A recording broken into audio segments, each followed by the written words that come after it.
আসসালামু আলাইকুম। আজকে একটা বিষয়কে খেয়াল করলাম, নেপাল কাঠমান্ডু সিটিতে গভর্নমেন্টের যে কাজগুলা, আম, এই কাজগুলার মধ্যে কিছু কিছু কাজের মধ্যে গাইড ওয়ালের কাজ করে। তো গাইড ওয়ালের মধ্যে আমি দেখলাম এদের দেশে ইটের বদলে পাথর ব্যবহার করে।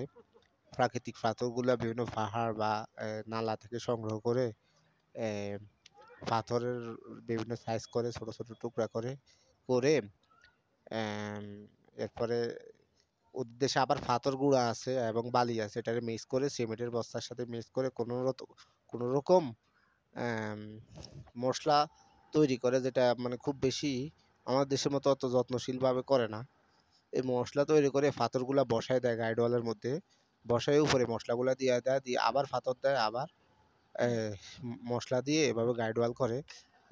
ইটের চেয়ে মানে শতগুণ বেশি টেকসই হয় এবং অনেক বেশি। এরা এই যে 3 ফুট 3.5 ফুট চওড়া গাইড ওয়াল দিচ্ছে, সরকারি কাজ এটা। নেপালের মধ্যে আমি অ্যাভেলেবেল দেখছি। ইটের বদলে ওরা পাথর ব্যবহার করে। আমাদের দেশে ইট তো বিভিন্ন ব্রিকফিল্ড থেকে ক্রয় করতে হয়, এরা পাথরগুলা সম্ভবত এদের পাহাড়ি মাটিগুলা পাথরের মতোই, এই যে পাথরগুলো সংগ্রহ করে করে এভাবে ইটের বদলে ব্যবহার করে।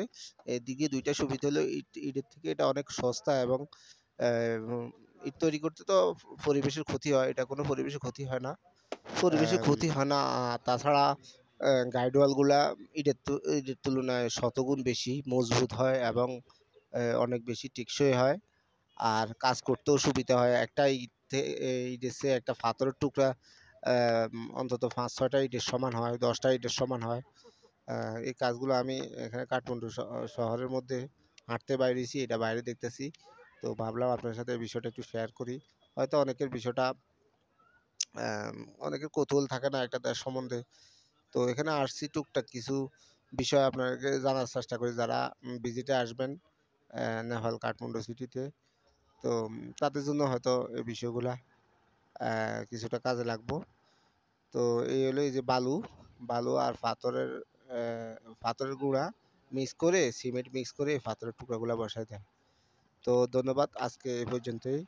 নেপালের কাঠমান্ডু সিটিতে যারা ভিজিটে আসবেন তাদের জন্য আমার আরও ভিডিও আছে আমার এই চ্যানেলে।